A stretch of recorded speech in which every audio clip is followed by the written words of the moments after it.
Let's see. I'm not showing anything yet.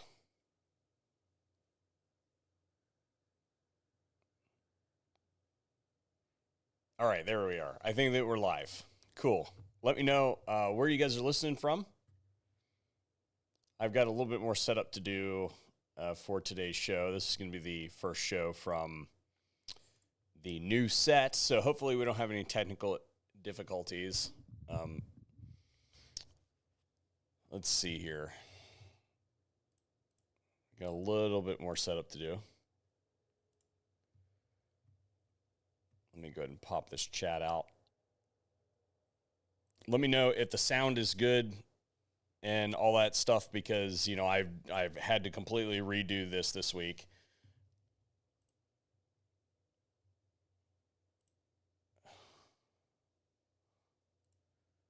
Let's see here. Figures. Okay, I don't need this anymore. Probably don't need this anymore. Oh, nope, I do need that. Sorry. All right. And then I have to do my lighting setup here.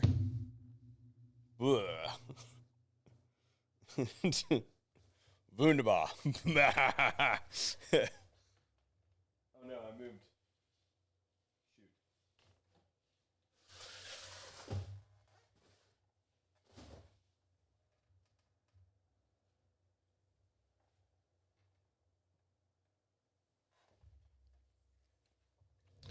For some ambiance.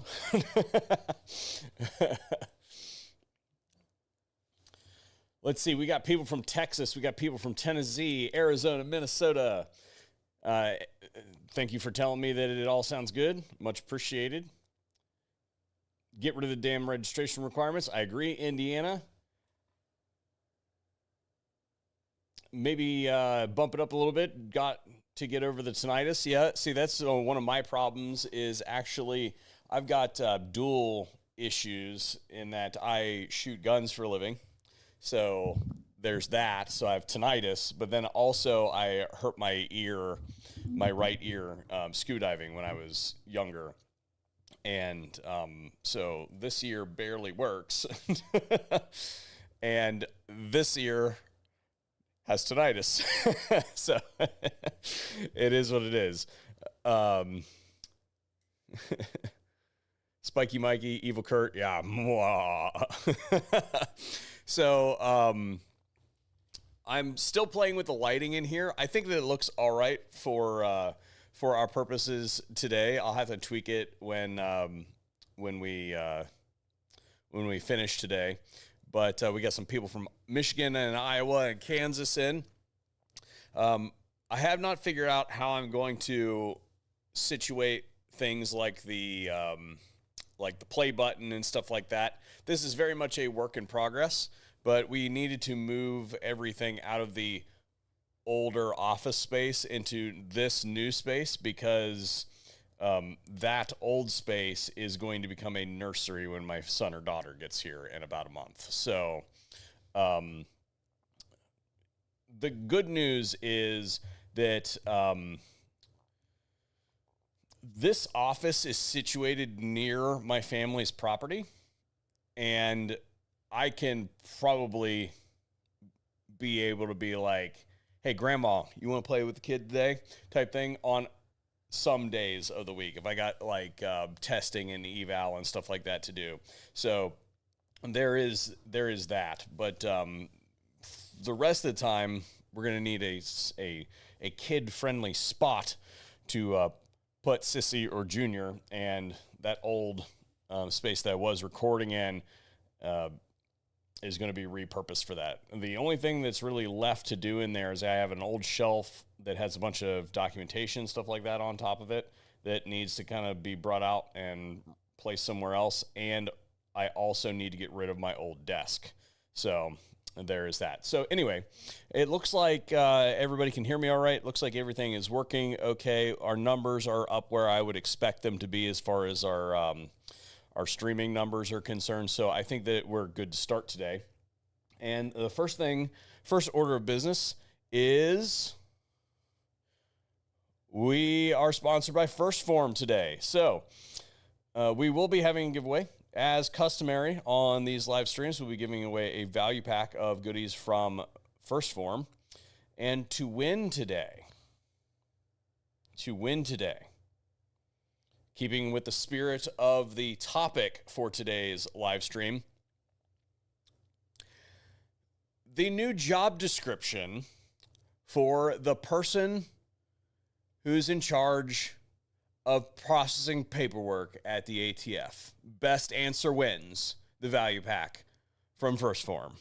We'll hit it a couple more times throughout today's live stream, but one winner will win. Best comment wins. I will choose the winner tomorrow sometime, either off of the live stream comments here or the VOD after it posts to a VOD. So get commenting.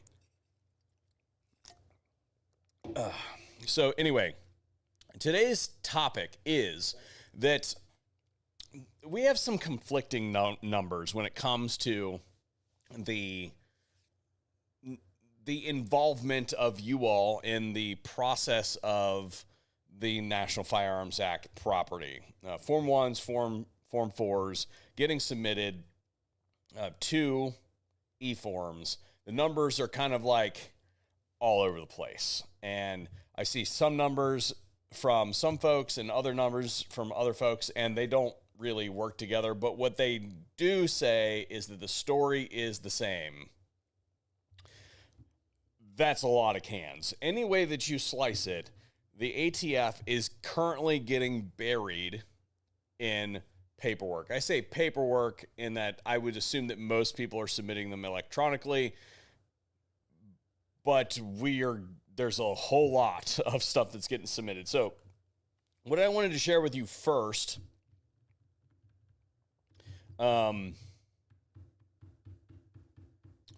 is, where should I start? I think I should start with the ATF's previously validated numbers. So these are numbers from November 2025, okay, that I'm going to be sharing with you. If we look here, let me redo this here. So these are current processing times for November. So this is what they were doing back then. So Form 1 submission, let's see here.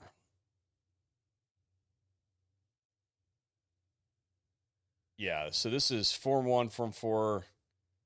Where was the...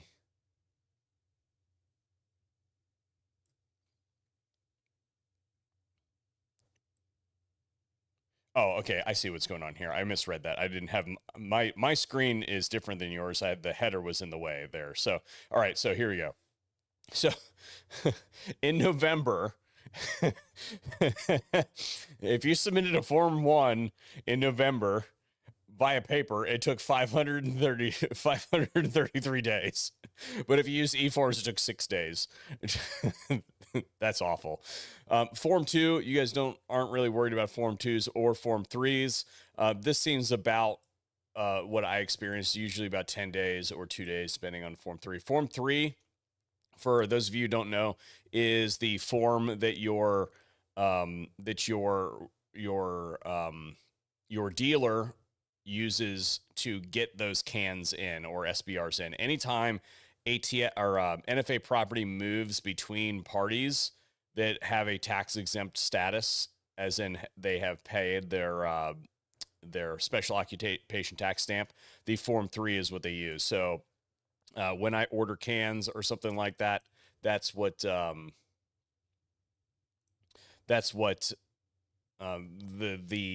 transferor sends to the transferee. Basically, this gets filed, and it was taking 10 days, 2 days. Form 4 with the trust, 57 days or 11 days by e-forms. Form 4 individual, 85 days on paper or 10 days on e-forms. That was, and then the rest of this stuff isn't really applicable to you folks. So this is what they were doing in November, okay? Let's talk about the numbers that we are currently getting from ATF and GOA and such like that. So the ATF has basically said, and this was on January 9th, so this was 2 days ago, that the ATF had processed 51,000 e-forms since January 1st. So that was on the 9th. So in 9 days, they processed roughly 5,500 NFA e-forms each day. Well, as far as that is concerned, there's some question on whether or not that is max capacity or not, because we have like this internal communication forum, and several of us have recollected that the ATF said that they were able to process 9,000 of those things a day. So they think that they're hot shit by doing 5,500 of them a day. So, actually, that's a really good point looking at the chat. If you've got an e-form submitted currently, I want to know how long you've been waiting on it, because I want to gauge how this is going on how long that they're taking. So if they're able to do, we'll just accept their number and say that 55 is what they're able to do, 5,500. We know that they received 150,000 of them on day one, right? January 1st, 150,000 e-forms or NFA forms. I don't know if it's actually e-forms. I don't remember if that's a distinction that they made, but we'll just say NFA forms. It could be paper and e-form now that I'm trying to recollect it. They received 150,000 forms, and that's what they told NSSF on January 1st. That means if we do our super special public education math, just to process the January 1st forms, so 150K divided by 5,500. Yeah, that's effective, Kurt. It'll take them a month just to process the stuff that they received on day one, let alone what they've been getting since day one. A right delayed is a right denied. I agree 100%. Common use is a beautiful thing. I agree. Somebody says they're heading into day 3 through 5 and had a Form 1 come back in 7 days. Okay, so that's cool. I'm waiting. You guys that are commenting, tell me if it's a Form 4 or a Form 1, right? Because I think that matters. I'm going to get into something here in a little bit that I think is important to discuss when it comes to this whole thing. And now I don't have to pay $200. They can sit around and wait for the papers, and I can wait. Yeah, I mean that. I think that is a reasonable take, right? There's less like, hey, I paid for this, why aren't you guys doing it faster type thing versus if it's free. I don't know. Personally speaking, I don't think it should exist at all, but I've been participating in the NFA process for a long period of time. I'm an SOT, so I'm just kind of used to the e-form system, and I just assumed that it was going to break as it did. But here's the thing. So we don't have official numbers from the ATF on what has been submitted. We know that on day one, they got 150,000 forms. Okay. That's a validated number that they gave to the NSSF, and the NSSF and the ATF are kind of buddy-buddy. So I believe that number.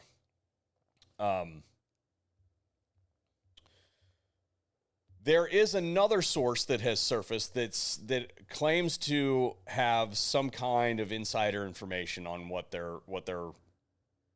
is being submitted.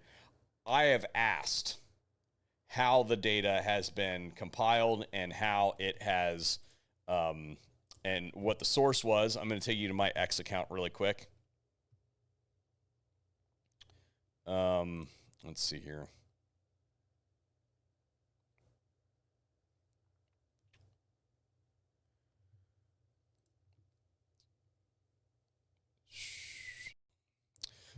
So go to my replies in my X account. I have this guy, Dustin Doyle, and his handle is Dustin M. Doyle. And he claims that he's got access to information that suggests that the submissions are much higher than that. And actually, what I would say about that is if you look at his data, and we'll zoom in on his stuff here a little bit. You can't follow me on X while you're at it, by the way. If we go over to, where did I put it? Oh yeah, I opened it in Photoshop. That's what it is. If we look at his numbers for January 1st, his numbers are considerably more conservative in this time period than what the ATF was giving us, right? But as you can see, his numbers top out at, and this was just yesterday, I think. No, that was January 9th.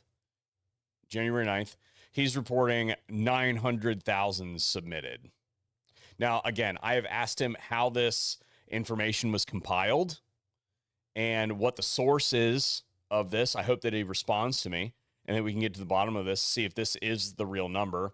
He also published this figure over here that, let me move this around here, that suggests that, again, the first, he has more conservative numbers than what was being reported by the ATF to NSSF. And it looks about right because if you remember, I did a live stream last week where we talked about this, and I literally cannot get in. I could not get into eForms about this time. So it doesn't shock me that the daily submissions are lower on this day, higher here. But if you compile all this data, you get this right here. And so that we're looking at 900,000 submissions via eForms in the first week and a half.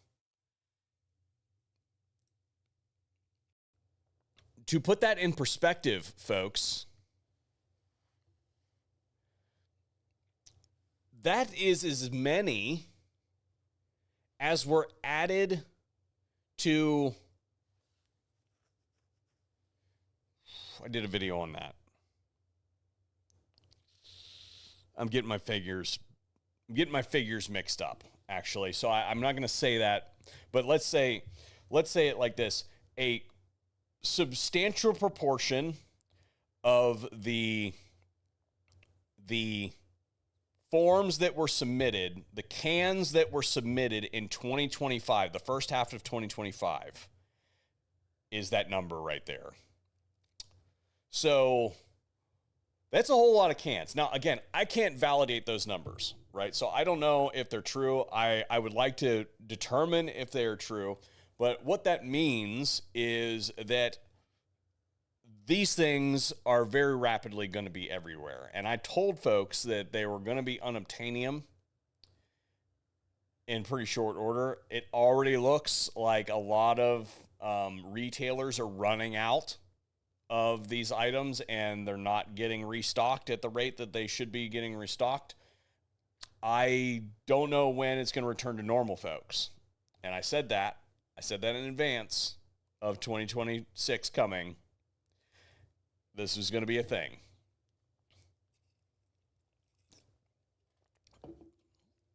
So what to do about that? What to do about that? Because here's the thing. Really, the flow of these devices, as I alluded to earlier in the live stream, is governed by the Form 3. So in order for you to get a suppressor, your dealer must have it on hand. It must be present at their their place of business in order to begin your form. You have to have the serial number. So to do that, you have to have,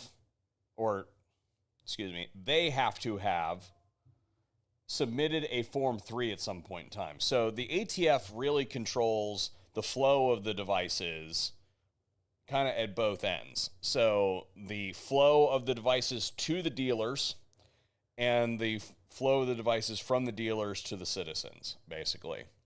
So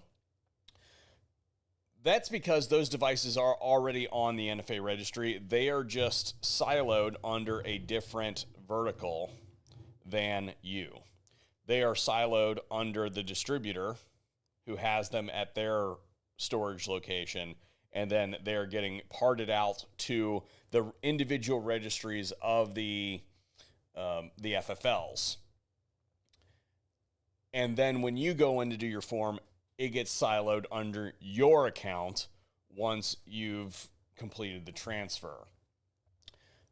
That is not true for Form 1s, because when you're talking about the transfer of a device, the transfer of the device is locked to that individual device. If you are manufacturing, by law, you have to start with literally nothing, right? So you could literally go into eForms and submit like 50 cans a day, or 50, SBRs would be a little bit more difficult, because I'm assuming that most of you would want to convert an existing weapon into an SBR, like a pistol into an SBR or something like that, if you're going to do that. But as far as the cans are concerned, you have to start with nothing and then submit the thing, get your permission slip from Daddy Sugar, and then go do the thing. So realistically speaking, you could really screw this system up. Let's go to the comments. Remember, we have a giveaway going on from First Form today. The new job title for the person who is processing NFA forms. Best comment wins. The new job title, whatever it is. Funniest one wins. Value pack for First Form.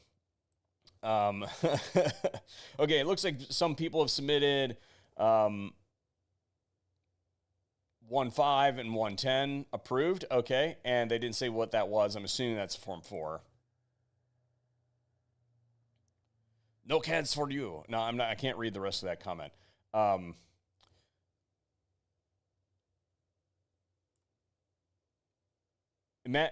Imagine how long it would take if they tried to enforce a blanket registry on all 400 million guns. 400 million guns? Really? 400 million guns. There's a lot more than that.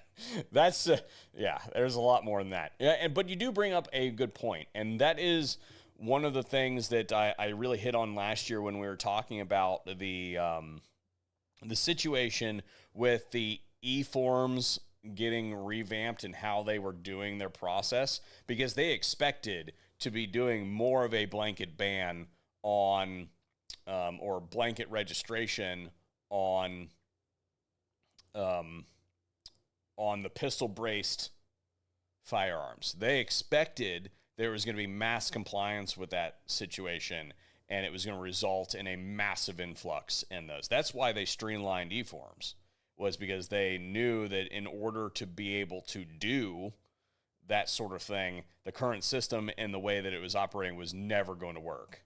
So they revamped it so that they could accept all of that, and then thank God people like GOA and FPC and FRAC and all those guys exist, because they took them to task, and basically we are still living under that injunction. But you're right. eForms has been really bad for a long period of time. Remember, guys, this is a system that has to get shut down every Wednesday for maintenance.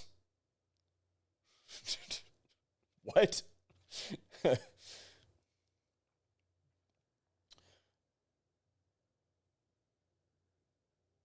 Some background checks are coming back. Not enough data to finish application. Well, that I don't know what that means. I would assume. Okay, so here's the thing about that. I don't know what those look like and who's submitting them. If they are,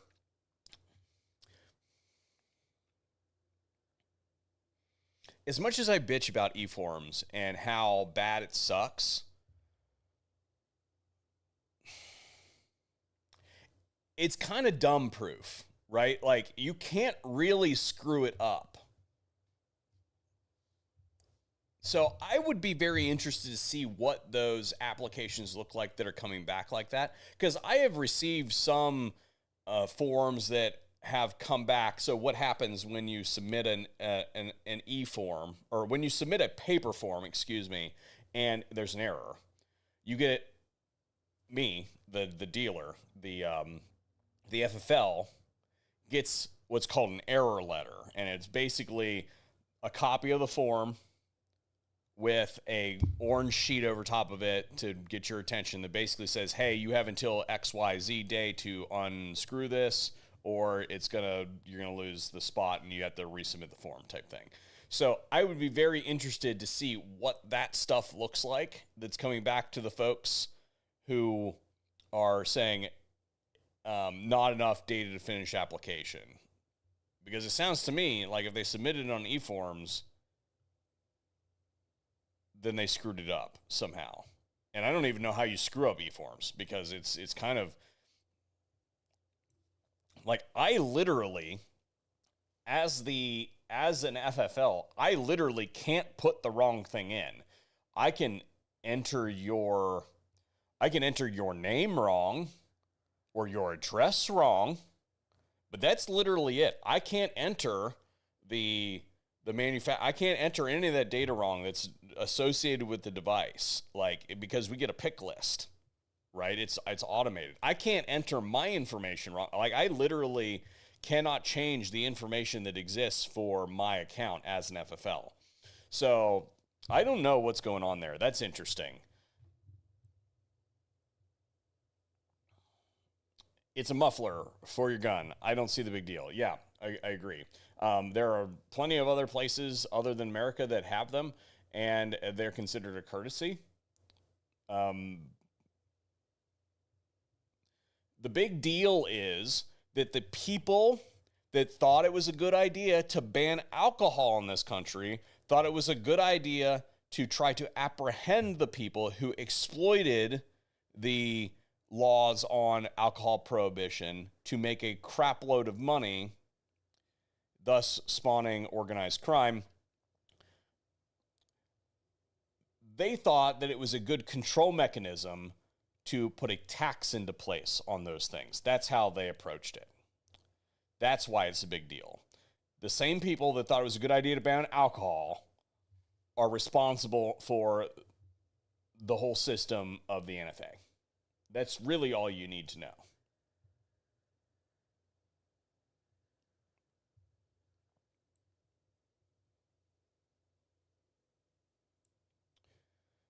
On Friday between 5 and 7 p.m., the e-form sequence number increased by 2,000. I'll bet very few of those attempts were successfully submitted. I don't know. And I don't. Here's the thing about that: those sequence numbers. I'm not so sure about the using the sequence number as. I'm not so sure about using the sequence number as something that is a valid measure either.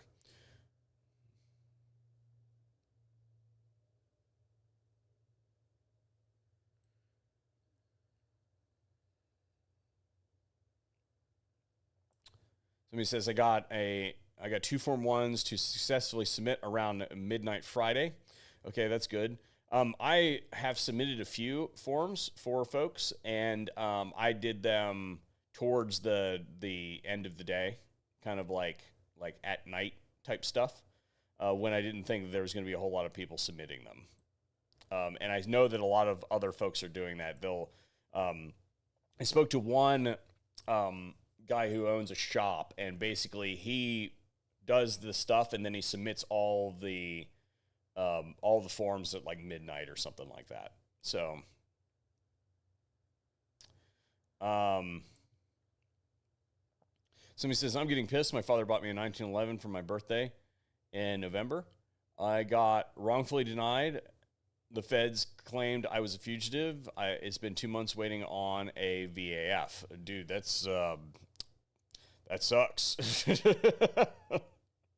I don't understand why that was even brought up to the ATF. They don't have to be transferred. Private sale, unless you live in a stupid place, and then that's on you for living in a stupid place. Sorry.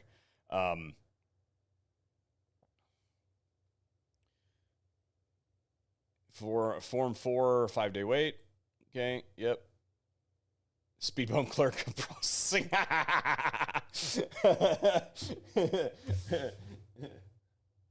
That's going to be the one to...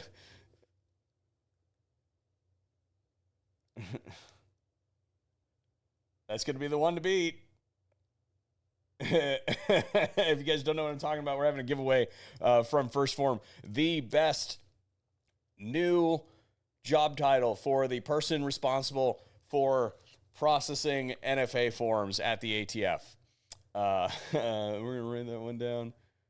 Steve. Okay. Well done. If every one of us just filed 10 Form 1s, yes, that's what I'm saying. Like, if you really wanted to wreck the system,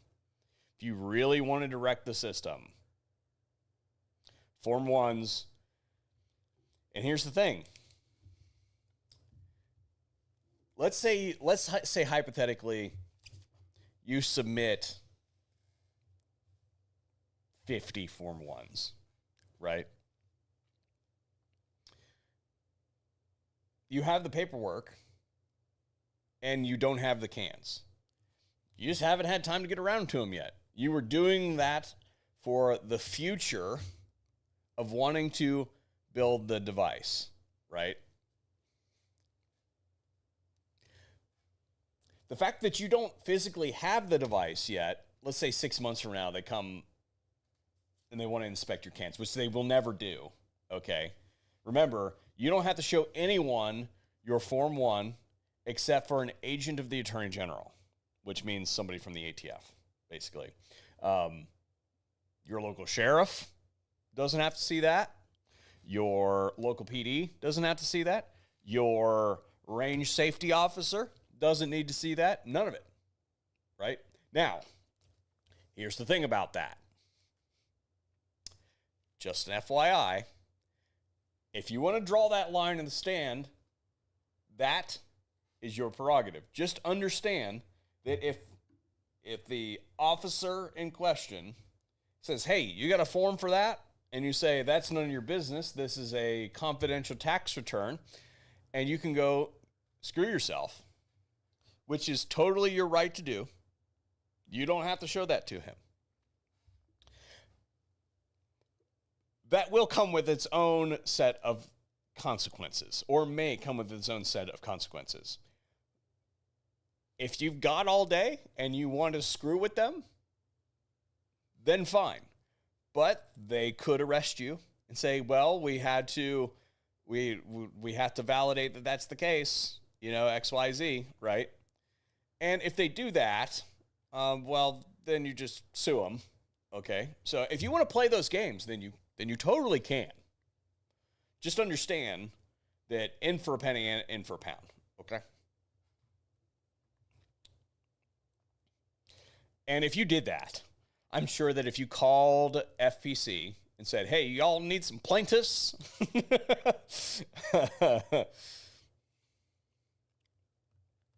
Okay, let's see. Actually,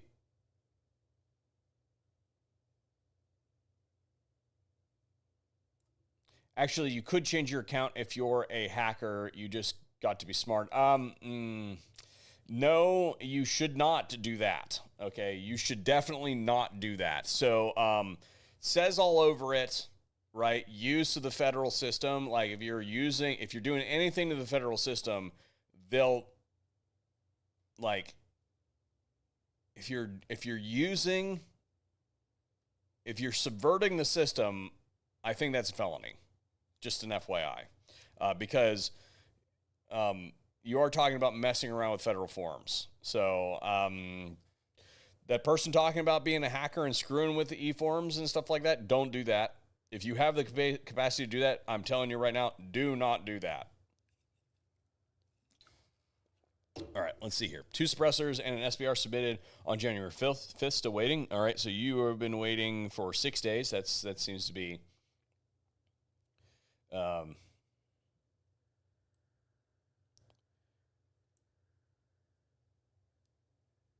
Can someone explain why serial number for cans again? I'm missing something. I don't know what you're missing. I don't understand what you're missing about the serial number for the cans again. In order, I think maybe I know what you're talking about. In order for your dealer to submit your Form 4. So he's got the device, right? He's got your can. This can has a serial number. In order to transfer this to you, he has to have the serial number, which means that he has to physically have that can in his inventory to be able to do it. And in order to have it in his inventory, he has to have at least received a Form 3 from the previous owner, so the distributor. So, again, distributor or manufacturer has can, right? So a lot of times the manufacturer will sell their stock through a distributor. We'll just go straight to the distributor. Distributor has possession of item. Your dealer says, I want a whole bunch of these items, right? They say, cool story, bro. We'll submit you the Form 3. That FFL that holds those devices, that is the distributor, submits the Form 3 to the ATF, says, hey, we are sending these 10 cans to this dealer, and here are their serial numbers, models, caliber, all the stuff that's on the form, right?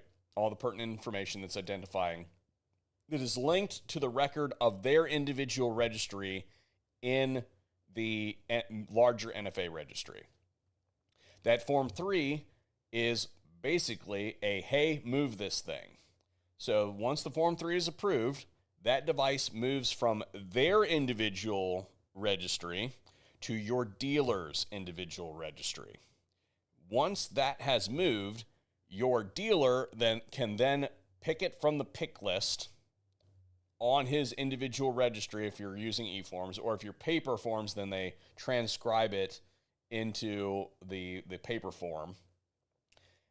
And then they submit the Form 4 in tandem with you. So in order for that to happen, the serial number must first be under their registry. So they have to have your serial number. I think that that's what you were referring to.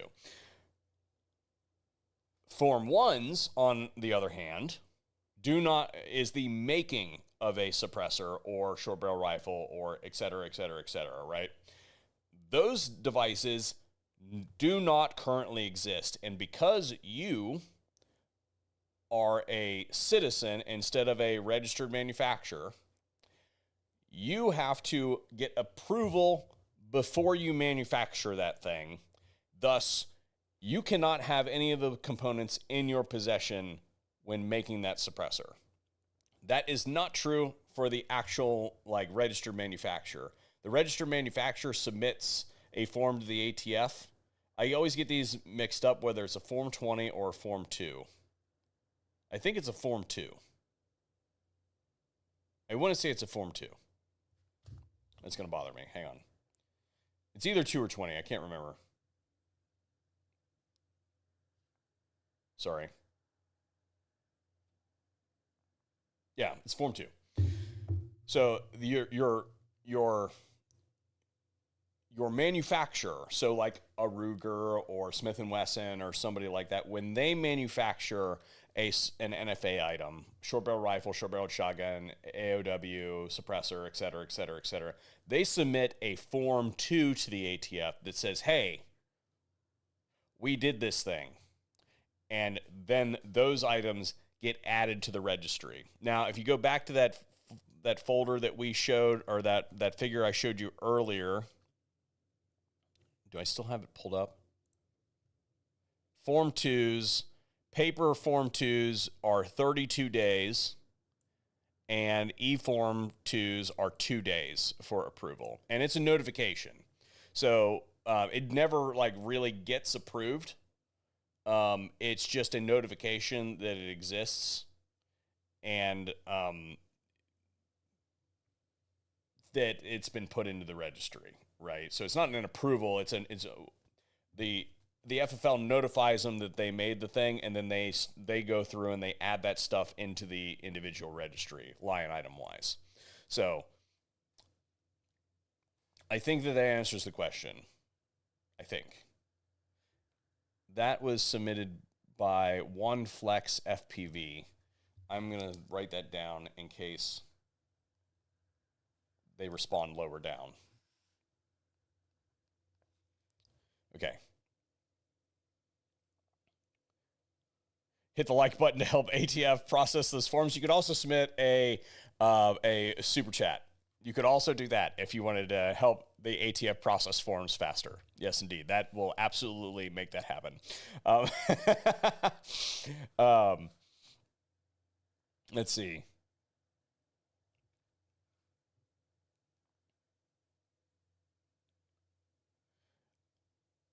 As long as you have a draft number, username, and their PIN number, you can submit the paperwork at a later time, like in the morning when the other half of the USA is sleeping. Yes, that is true. You could draft it and then hit submit later. That's the thing that you could do.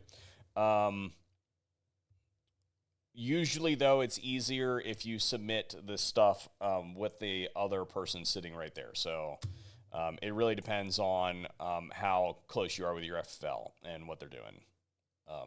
I would, if I was big into that, I would have a night shift where people could literally show up in the middle of the night and do it.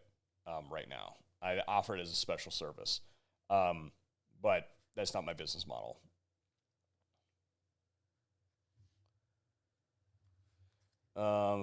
Somebody said they're a little bit back on the stream, but they submitted a Form 4 and on the 3rd and got it on the 8th. Had another submission on the 5th and is still waiting. All right, cool. So it does look like that's still kind of holding steady. Oh shoot, my stream skipped. Son of a bitch. So Supreme Commander of Registration. Man, I'm gonna have to. Oh man. Oh, I'm going to have to, that one, I'm going to have to write that one down too. Oh, man. Who submitted that one? I'm going to have to write that down. That one might have to, I might have to appeal to a third party. Supreme.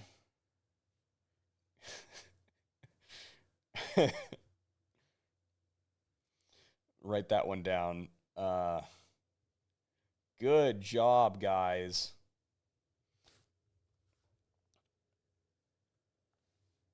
I'm gonna have to submit that. I'm gonna have to ask Bacon to review these and be like, "Hey, dude, what do you think? Who did the best?"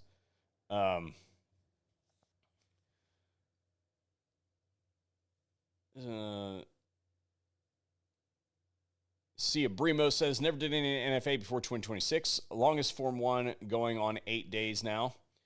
Haven't heard anything at all. It's taking so long because I'm an NFA noob. No, that is not how that works.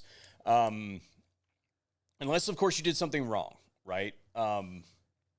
If you submitted it via e-forms, they're going to have somebody going through there, crawling through there, saying, yay, approved, no, approved, yeah, right? And then if there's a problem, then you would be notified that there was a problem, right? If it's a paper form, then you would get it in the mail and they would say, hey, here's the problem, right?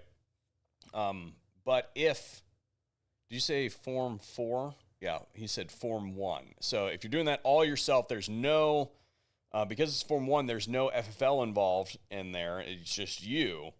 So it's taking so long because it is super backed up. Revisit the math that we discussed earlier in the stream, which is if they can process 5,500 forms a day and they received 150,000 of them on day 1, January 1st, then they're not going to be through those forms at that rate for another, it would be 10 to 20, 17 days on just the ones that were submitted on day 1, right? So it's going to take a minute. Now, we do have some information that suggests that the rate is actually 9,000 a day. So if we were to take 150,000 divided by 9,000, then that gives us 16 days, which would mean that they are still, well, 16 and a third day. So we'll call it 17 days. That is still 7 days from now. So, or 6 days from now. So, it's going to take a minute. It's going to back up. It's going to be a problem, right? Those lead times are going to expand. It's just simple math. Is there something on my screen over there? I need to fix that later.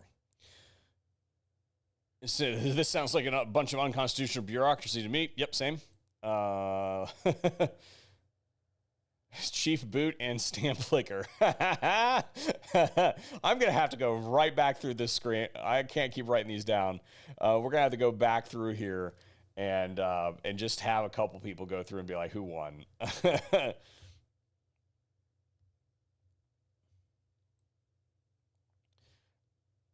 4 days in Form 4. I also have the Pam Bondi in action figure. Nice.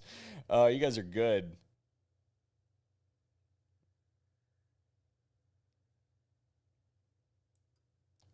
Form throttler in chief. Jeremy, you already put in, I thought.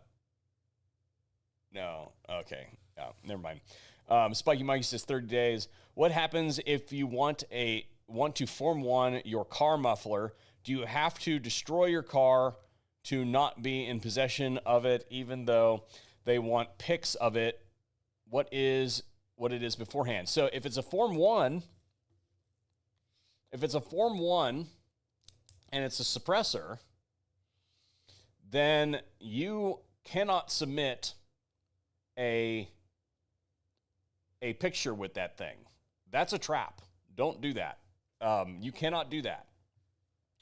A Form 1, the picture is for if you are converting an existing firearm to an SBR or SBS. So like, let's say for instance, you buy like the Henry axe, the 410 shotgun, not shotgun, the 410 firearm that shoots 410 shotgun shells.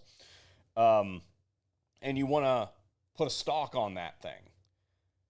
That's when you submit a picture of the existing firearm that you are going to convert into an SBS. There's a difference there. Picture of something that you are going to turn into a suppressor. Don't do that thing. Don't do that.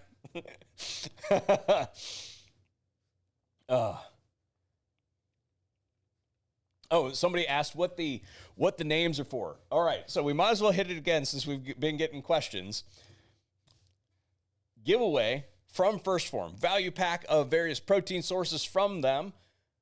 The person who wins today will be the person who comes up with the best job title for the new position of the guy or gal or other that is processing the NFA forms. Best comment wins. Form 1 is just a permission slip. Yes, it is. The Form 1 is a permission slip. It is not a transfer. It is a, yeah, go ahead and make that thing. Versus like when I submit a Form 2, to the ATF, it's a, hey, I did a thing. When you submit the Form 1, it's, hey, can I do a thing, right? So there's a difference there because we're on different forms of the regulatory veil, which is bullshit. Can we Form 1 a leased car? If it gets repo, will the ATF go after the car?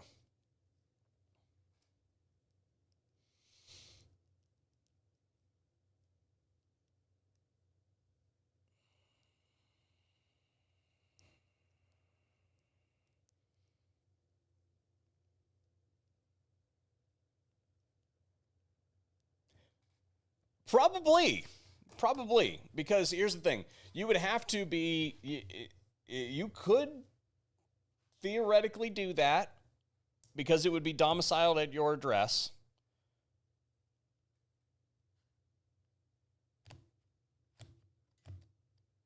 Somebody asked who won last week's live stream. I don't know. You have to go back and check. They never contacted me, so still waiting on them.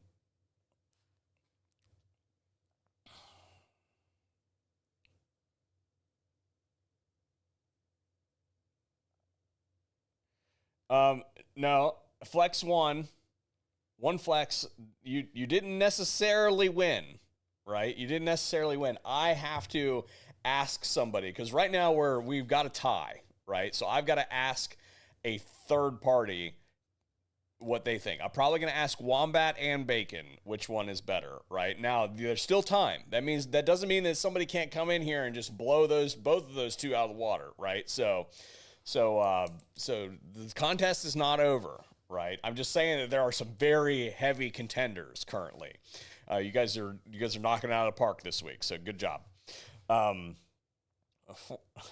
Form stopper upper, right? So like there's some good ones working in here.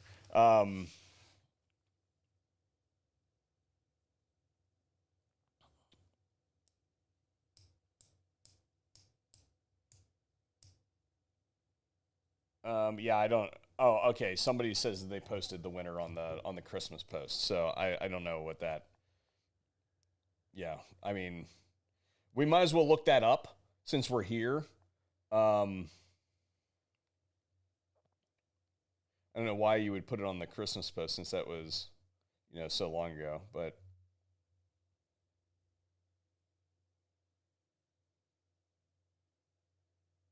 I don't see it on there. So, yeah. So I don't know. we'll have to. Sorry, I was trying to do it so we can get that person that information. It is what it is. Gosh, I hate to, that's really all I had for you guys today was to make fun of the ATF. And I feel like I can't break this one off because so many good comments are coming in on this one. I don't want to leave. So, as far as the data is concerned with the ATF, we know that there are a whole lot of forms that are getting submitted. They're getting buried. My mouse is getting ready to die. Hang on a second. Oh no, what did I do with it?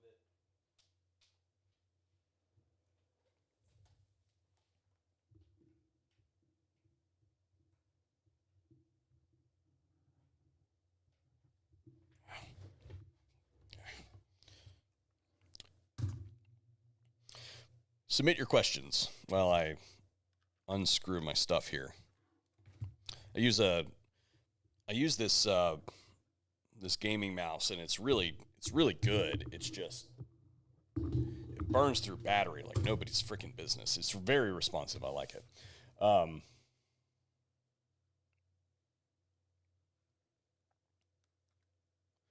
ATF casting couch fluffer.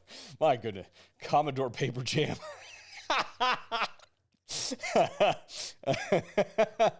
Oh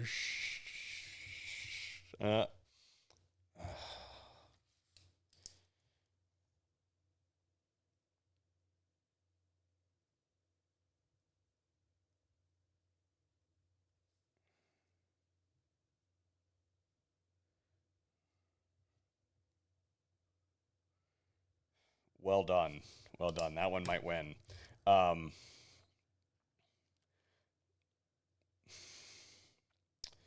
So I don't know what the data is, and whether the data that we are getting from GOA is valid, or if the data that we're getting from this third party source is valid.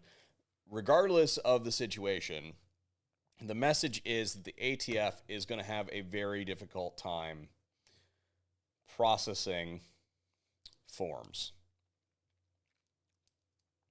So Form 1s, if you really want to get into it, a Form 1 might be, well, excuse me. Okay, so there's a couple things here. The ATF processing the form is one thing, right? It's going that timeline is going to expand as more and more people get into it, and especially as more and more people figure out how easy it is to actually submit the paperwork through e-forms. There's going to be more and more people that get into it. It's going to completely jam up the system. It is going to equalize at some point in time. I assume that that's going to be somewhere around 10 to 12 days is probably where it's going to level out, right? We will see.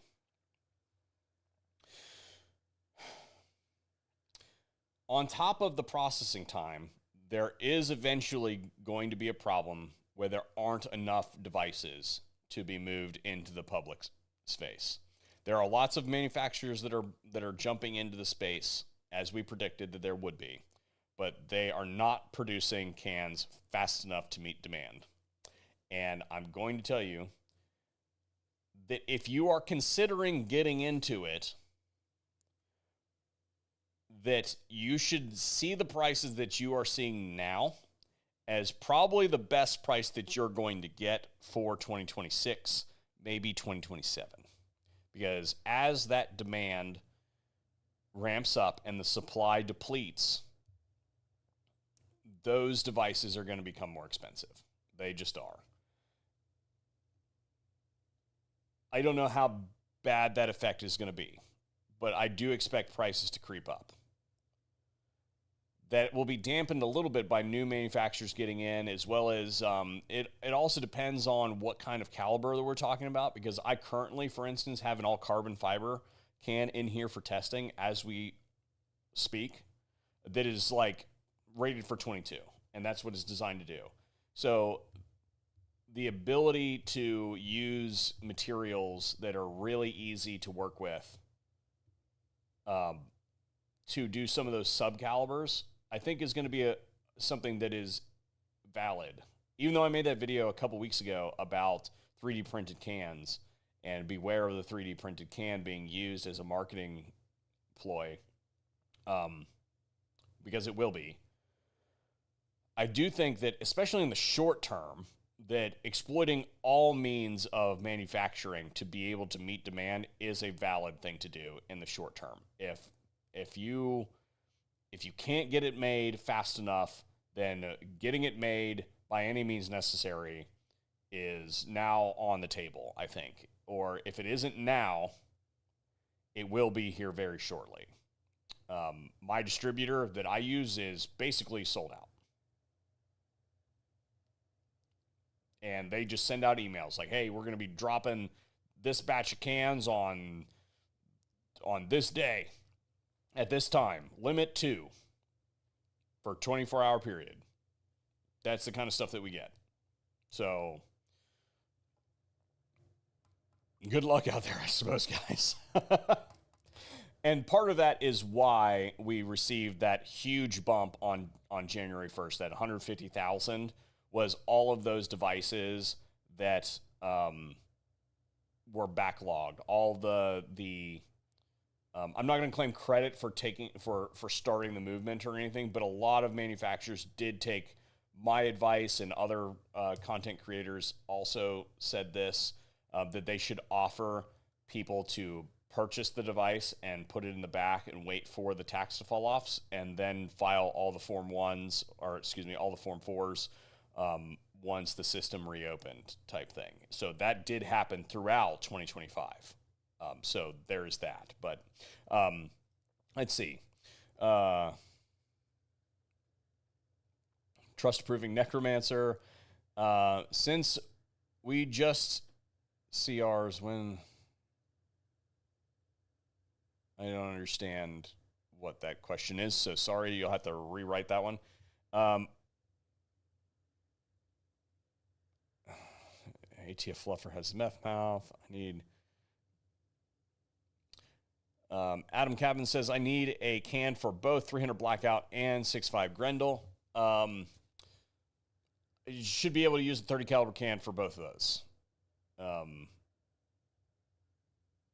Yeah, you should be able to use 30 cal can for both of those.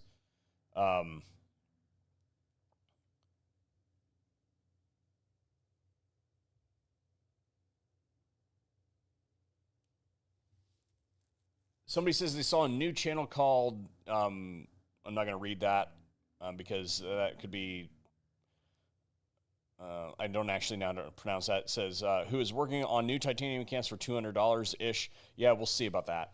We'll see how long that lasts. The problem is raw materials as well.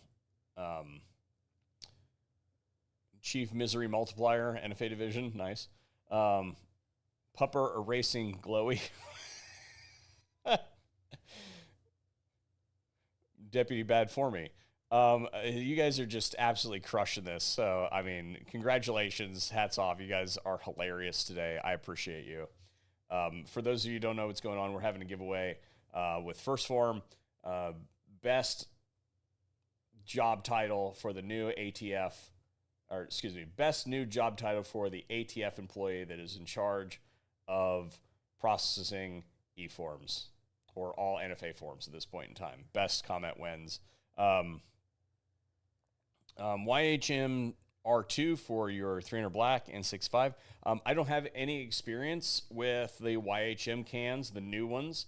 I did use a YHM titanium years ago when I was just getting into cans. It was a little bit loud. I do like their ratcheting system for their cans. So, like I said, I have not had an opportunity to do any of their new stuff. And really what that comes down to, not to air any dirty laundry or anything like that, but anytime that I do a project on any device like that, it costs money for me to do that, right? Like I am going to spend 60 hours working on that project. I'm going to spend ammunition on that, and time and editing time away from my family, so it's work for me to do that. And because of that, I charge an evaluation fee to be able to go out in the middle of winter and test your device. It sucks. It's work. And with that, to balance the fact that I have to charge for that service that I'm providing the manufacturer, I also have to balance I cannot allow you to interfere with that process because I have to go and report to my audience about this. And if you are interfering with the process, if I give you any kind of editorial control over what is said related to the performance of your device, then that is me being not genuine, less than genuine with my audience. So along with any kind of evaluation of any product, any manufacturer has to agree not to try to interfere with the review, not to undermine the review, not to ask for anything to be changed or any of that sort of stuff, right? There's just they relinquish any kind of creative control whatsoever, whether it's about the imagery or whether it's about my evaluation of their claims or any of that sort of stuff. They have to agree to those terms. If they don't agree to those terms up front, then we don't do the project. Plain and simple. And there are some manufacturers out there that just simply will not agree to those terms. And we just don't do it, right? And that's where we are. If you haven't seen a project from someone here, either I haven't got around to them yet, or I don't know anybody there. I haven't been able to develop a contact there to be able to do a thing, right? Or I did have a conversation with them and they would not agree to the terms, right? So it is what it is. Now, let's see here. There's a couple questions here that I want to gatekeeper fun. That's good. There's a couple of questions that I want to get to.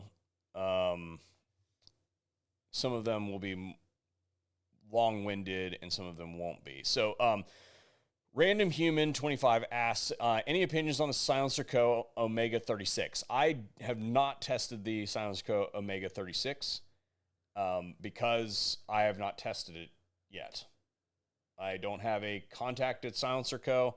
I did have a conversation with Silencer Co. years ago, and it just it didn't develop into any kind of projects, and that's fine. Not a big deal. I do not remark on devices that I have not tested. So if I don't have experience with it, I will not tell you whether it's a good device or a bad device. I can make general statements about the type of can, like for instance, I have to date not officially tested any of the new OSS stuff, the Huxworks stuff. I've not tested any of it. But what I can tell you is that a flow-through suppressor is not going to sound as good as a traditional suppressor, right? If you're looking for maximum performance, then that is not going to provide maximum performance to you. But it won't gas you in the face, right? I have shot some of these devices, have not officially tested them.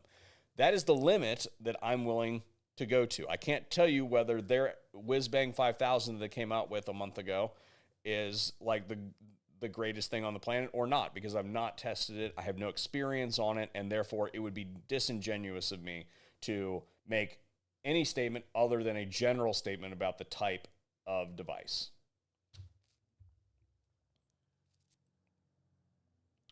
Let's see. How much of the current demand do you think is actually people that bought last year versus people who are buying now?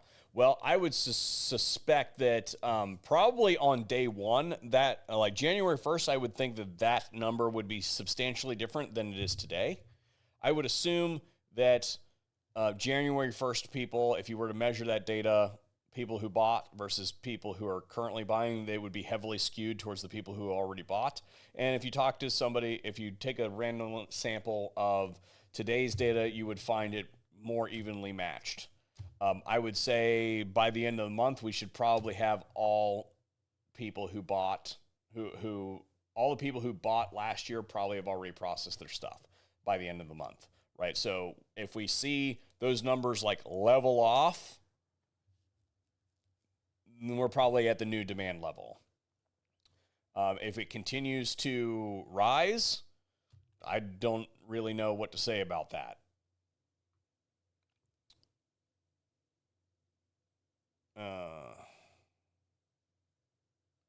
Mikey says, I was just making a recommendation. I don't know what that means, what that was in reference to. Sorry, buddy.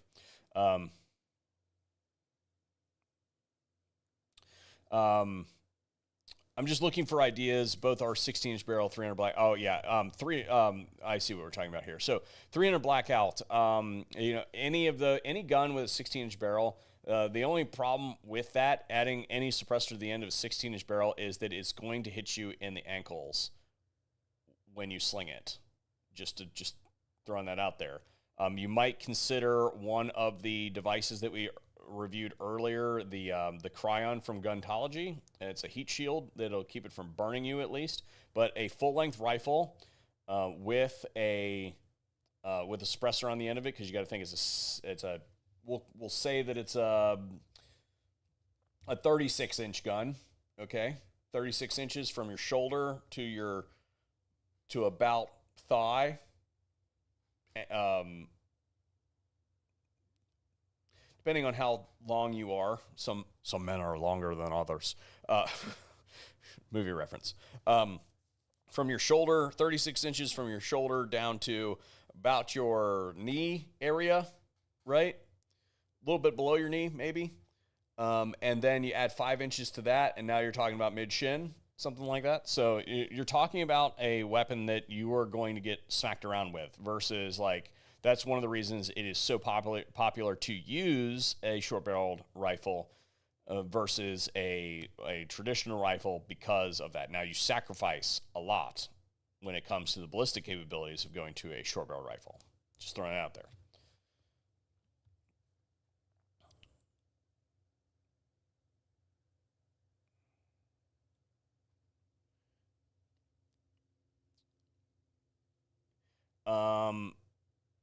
Estra whatever says, is the Osprey 45 any good?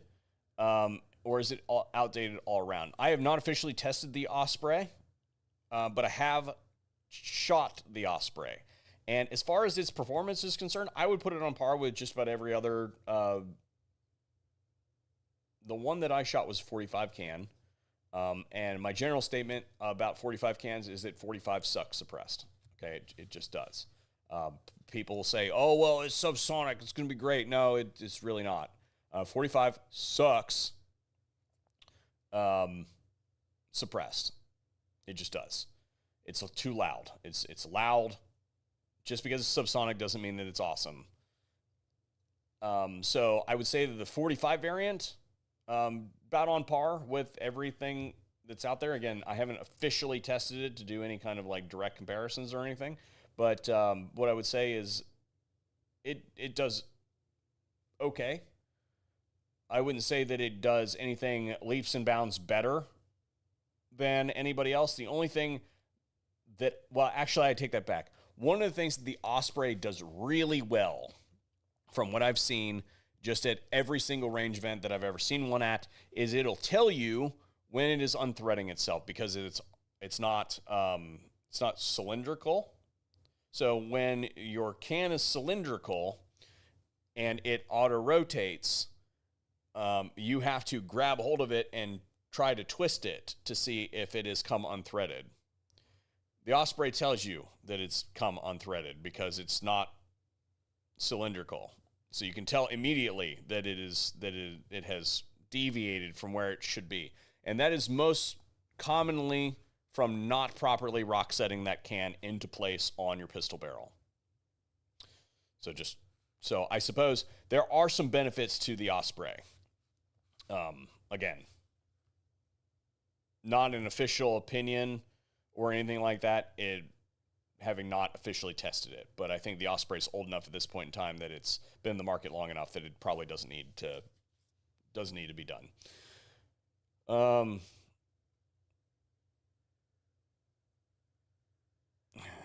Let's see.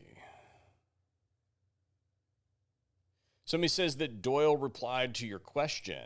All right, let's reload my Twitter page really quick here and see where Doyle...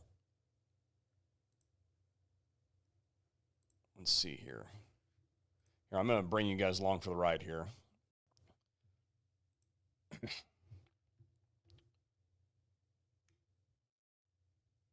Let's see here.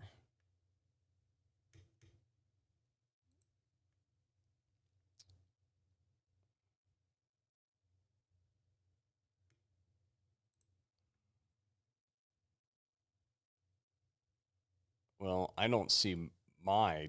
Here we go. Maybe it's right here.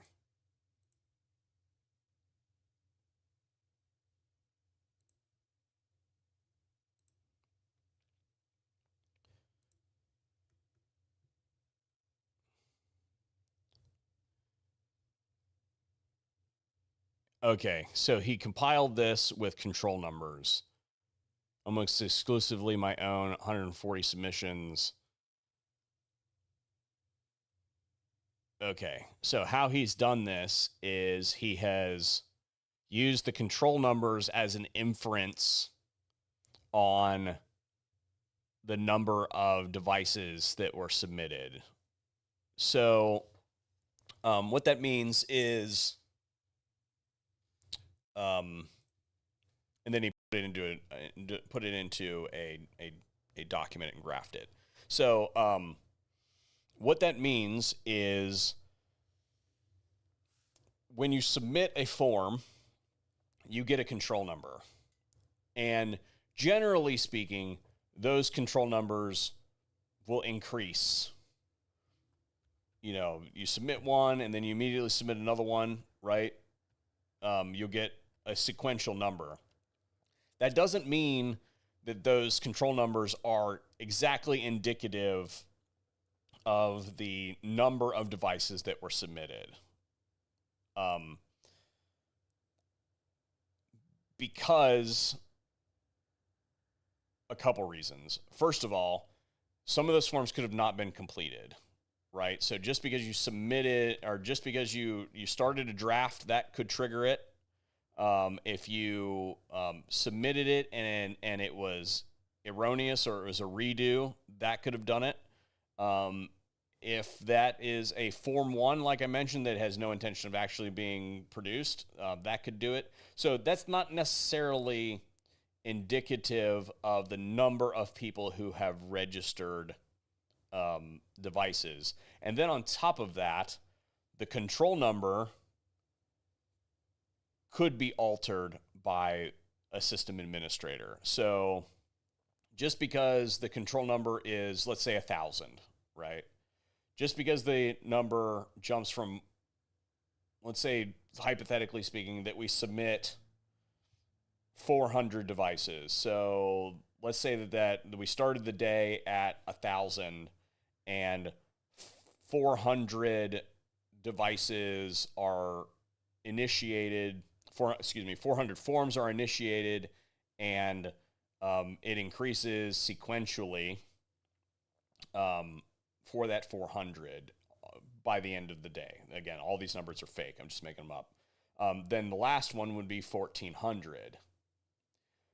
But if the system administrator comes in and changes the control number for the next day, let's say they go in and say, all right, well, today we're going to start at 3,600, right? And they change that.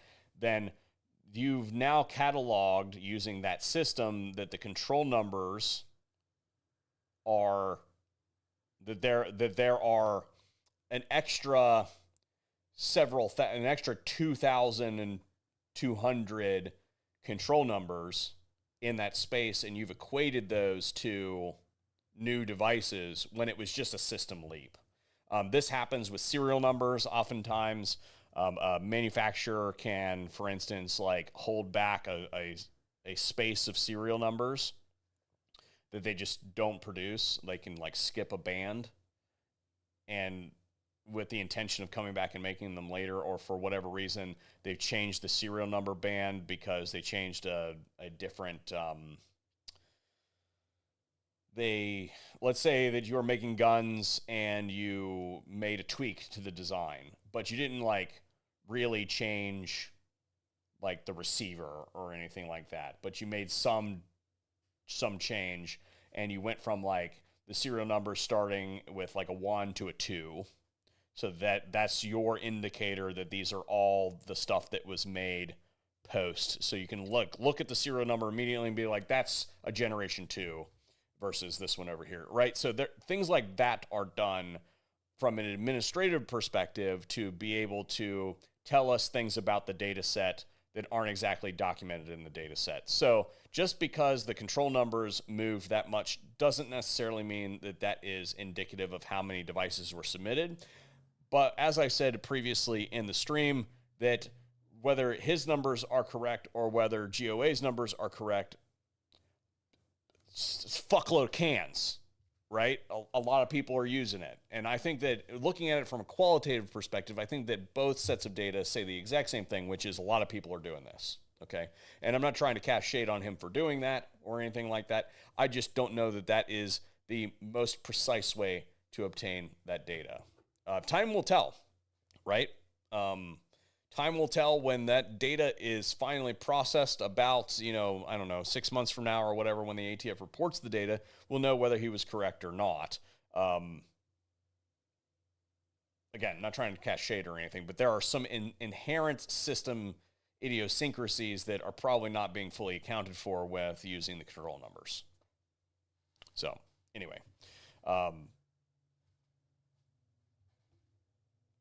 thank you for pointing out to me that he did that. That was a good thing to bring up. Question, Form 1 can. When I get old, can my kids transfer them to own them? Yes. There is, and this is a thing that is routinely talked about when it comes to like NFA trusts and stuff like that. There are a couple ways to do that. You can put it in an NFA trust and name them as a beneficiary on the trust. Now would be a good time to do that because you would have the device. We're talking about Form 1 can, no, excuse me. So it doesn't matter when you do that. But so that's one mechanism. Or there is the Form 4? No, not Form 4. Form 5? ATF.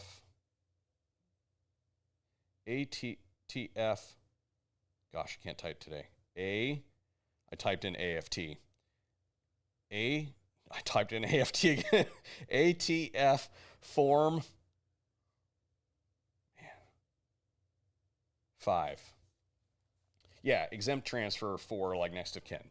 So ATF Form 5 is like you die, right? You got a whole bunch of stuff that it was yours, and now it is to obviously go to someone else, right? You're not being buried with your cans. I mean, unless you said to do that, I suppose.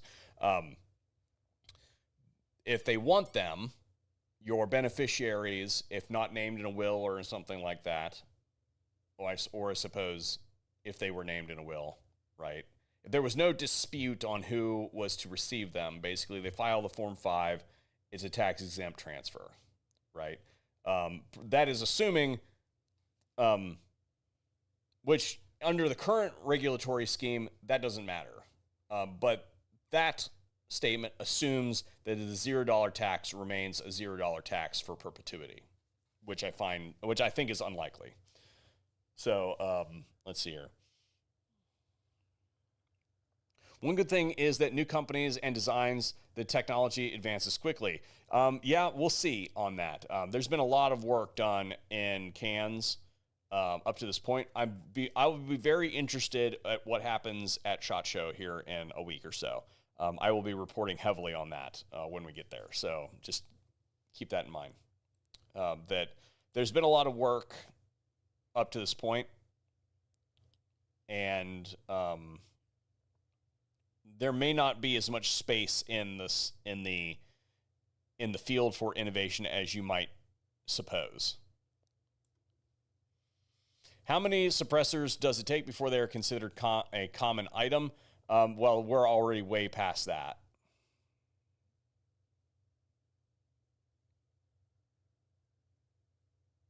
.300 blackout was made to work well with shorter barrels. Yeah, but it's not necessarily required. I think that .300 blackout, the whole thing with the short barrel thing, it does work well with a short barrel. Almost all of my .300 blackouts are shorter barrels, but they can work really well with longer barrels too. It really depends on the application that you're looking for. The Osprey stays out of your line of sight, and so does every other can on a properly set up pistol. So that doesn't matter. If you're not putting raised suppressor sights on your pistol, then you're wrong, or some kind of optic or something like that. So yes, it stays out of your line of sight, but so does everybody else when you set your gun up right. So before I read these last couple comments, because we got to get out of here today, I want to remind you that we're having a giveaway from First Form, a bunch of different protein sources, and to win, one winner will be chosen from the person that comes up with the best job title for the employee that is responsible for processing all the NFA forms at the ATF. All right, so let's $0 tax stamp Santa. Well done, sir. Well done. Let's see, any questions in here?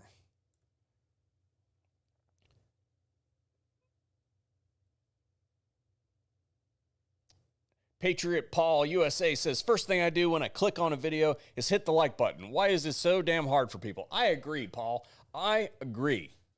What is wrong with you people? Help me.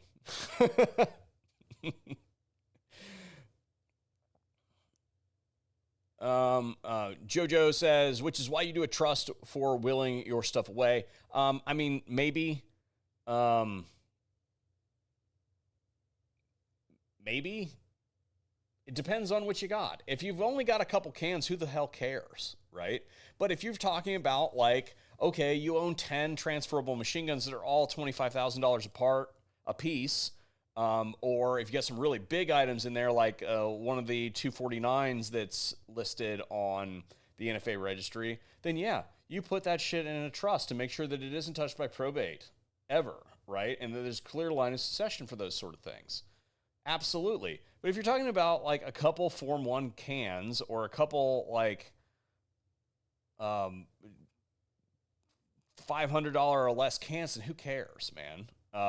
Like, we're not talking about like super expensive items that are going to potentially generate massive quantities of liquid income for your beneficiaries. So it's up to you. But a Form 5 is a transfer, as stated in the chat. Yes, it is, but it's a tax-exempt transfer.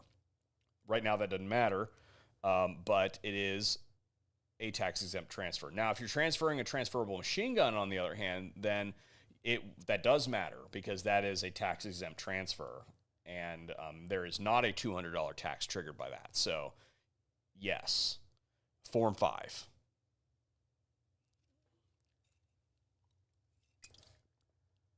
And I have burned through this entire energy drink today, so I think that it is time. Form processing Krampus clerk.